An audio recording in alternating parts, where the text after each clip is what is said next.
வந்து பாத்தீங்கன்னா திருமுல்லை வாசல் சீர்காழி பக்கம் கடலுக்கு வந்திருக்கிறோம். இன்னைக்கு எரி தூண்டி போட்டு எக்கச்சக்கமான மீன் பிடிக்க போறோம். எரி தூண்டி சிறப்பா போடுறோம். என்ன மீன் கிடைக்குதோ அதை காலையில சமைக்கிறோம். ஆத்துல மீன் பிடிக்க மாட்டாரு, கடல்ல சமுத்திரத்தை வந்து பிடிக்கிறாரு. யார் பிடிக்கிறாங்க பாக்கலாம்.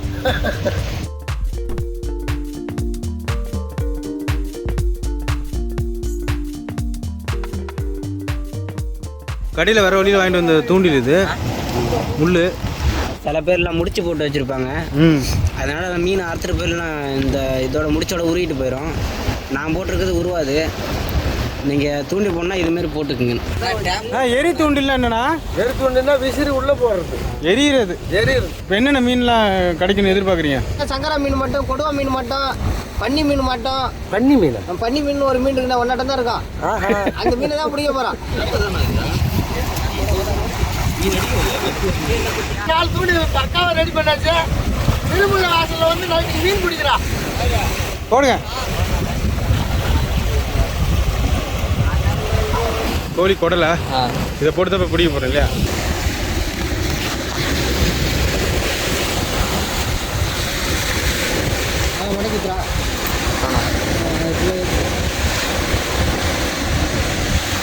காட்டுங்க.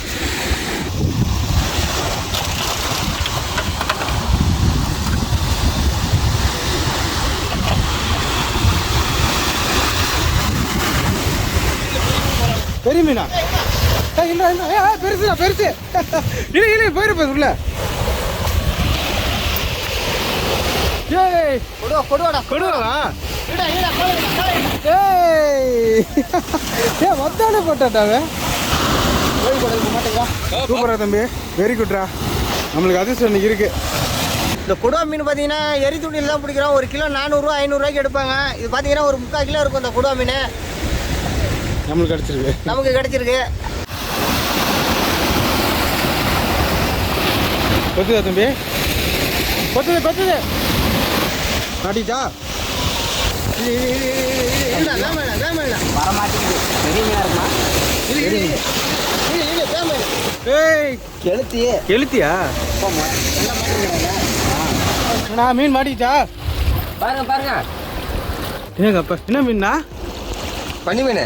பன்னி மீனா? ஏன்னா அதுக்கு பன்னி மீன் பேர் இருந்துச்சு. அதுக்கு பன்னி மீனுக்கு இந்த ஊரில் சொல்லுவாங்க, எங்களுக்கு தெரியாதுங்க.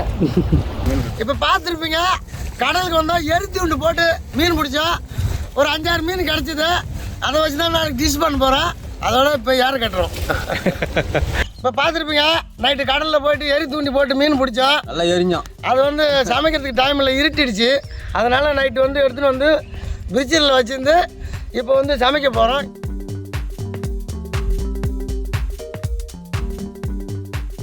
சீர்காழி மீன் குழம்பு வைக்க போகிறது நம்ம சீர்காழி கதிர் தான் வைக்க போகிறாரு. அதுக்கு தேவையான பொருள் இப்போ பார்க்குறோம்.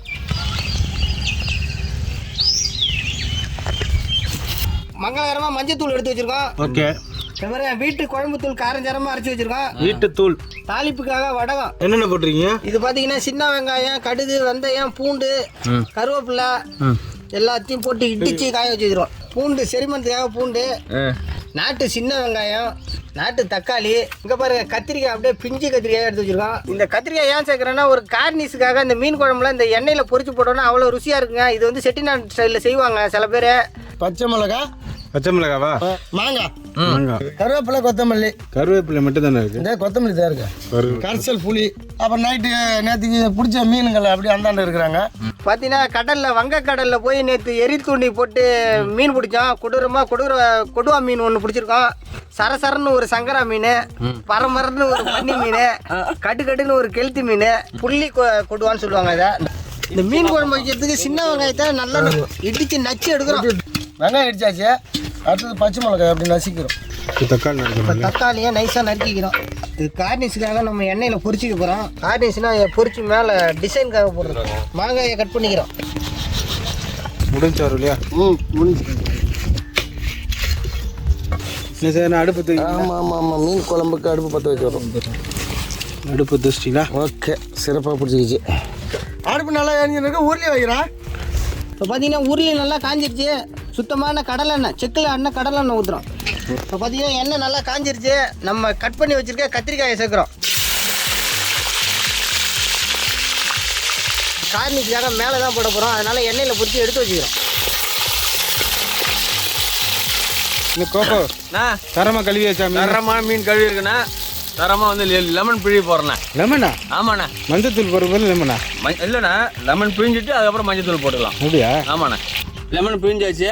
இப்போ வந்து மஞ்சத்தூள் போடுறேண்ணே. ரெண்டையும் சேர்த்து வச்சு கழுவுறீங்க? ரெண்டுத்தையும் சேர்த்து வச்சு கழுவுறேண்ணா. கத்திரிக்காய் நல்லா எண்ணெயில் நல்லா பொரிஞ்சிருச்சு. இதை எடுத்து வேறு தட்டில் மாற்றிக்கலாம். கேன் வாட்டர் ஊற்றி கழுவுறீங்க? ஆமாண்ணா. நல்ல தண்ணி போட்டு தான் நான் கழுவணும் எப்பவுமே எந்த பொருளுமே. என்ன கரைச்சி வச்ச புளியா? ஆமாம், புளி கரைசல் ஊற்றுறோம். 2 டீஸ்பூன் மஞ்சத்தூள், ஒரு 100 கிராம் அளவுக்கு நம்ம குழம்பு வீட்டில் அரைச்ச குழம்பு மிளகாத்தூள், தேவையான அளவு கல்லுப்பு சேர்த்துக்கிறோம். இந்த குழம்புக்கு பார்த்தீங்கன்னா நம்ம புளி கரைச்சி வடிகட்டி வச்சுருக்கோம். இதில் மிளகாத்தூள், மஞ்சத்தூள், கல் உப்பு எல்லாம் போட்டு கரைச்சி வச்சுக்கிறோம் ரெடியாக. கத்திரிக்காய் தான் பொரிச்சு எடுத்தோம். அந்த எண்ணெயிலேயே இப்போ நம்ம வடகம் போட்டு மீன் குழம்பு தாளிக்கிறோம். ஆமாம் ஆமாம், வடவை நல்லா பொரிஞ்சு நல்லா வறுந்துருச்சு, பொண்ணு வந்துச்சா.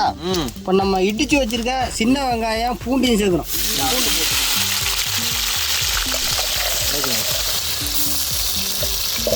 இடிச்சு வச்சு பச்சை மிளகா போட்டுக்கிறோம்.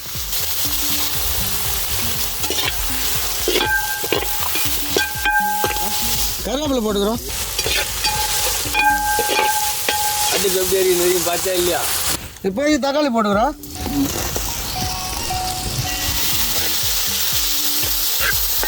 எப்படி வாசனை என்ன வருதா? இப்போ கரைசல் ஊற்றிக்கிறோம். அருமை அருமை அருமை.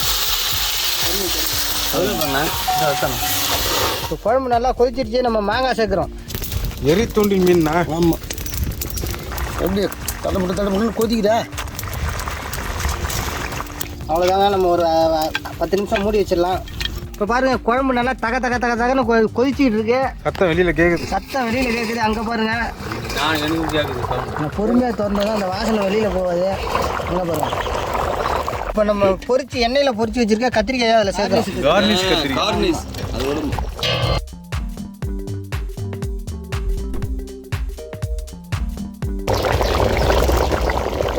குழம்பு ரெடி ஆச்சு. மல்லித்தழை போட்டு இறக்கிடுறோம். அந்த சூட்டில் உள்ளே தள்ளி விட்டோம்னா அந்த வாசனை கம்மன்னு வந்துன்னே இருக்கும். இப்படி இறக்கிடலாம். இலைய போடுங்க. கதிரா இலையில தண்ணி தெளிங்க. தண்ணி தெளிக்கும். என்ன குழம்பு ரெடி ஆயிடுச்சு. சாப்பிடுங்க. கத்திரிக்காய் வேற லெவலில் இருக்கு. கத்திரிக்காவா? என்ன கோகோ எப்படி இருக்கு? அருமையாக இருக்குண்ணா. கதிரண்ணா இடிச்சு போட்டு செஞ்சு வச்சு ரொம்ப வேற லெவலில் இருக்குது. மீன் குழம்பு இவ்வளோ சூப்பராக இருந்து நான் பார்த்ததே கிடையாது. இப்போதான் ஃபர்ஸ்ட் டைம் சாப்பிட்றேன். நல்லா இருக்கு. சிறப்பான முறையில் வந்துருச்சு. இதே மாதிரி பாரம்பரியமான உணவுலாம் சாப்பிடணும்னா பார்க்கணுன்னா எங்கள் சேனலை பாருங்கள். எங்கள் சேனலுக்கு சப்போர்ட் பண்ணுங்கள், ஷேர் பண்ணுங்கள், கமெண்ட் பண்ணுங்கள், சப்ஸ்கிரைப் பண்ணுங்கள். மறந்துடாமல் பெல் பட்டனை பிரஸ் பண்ணுங்க.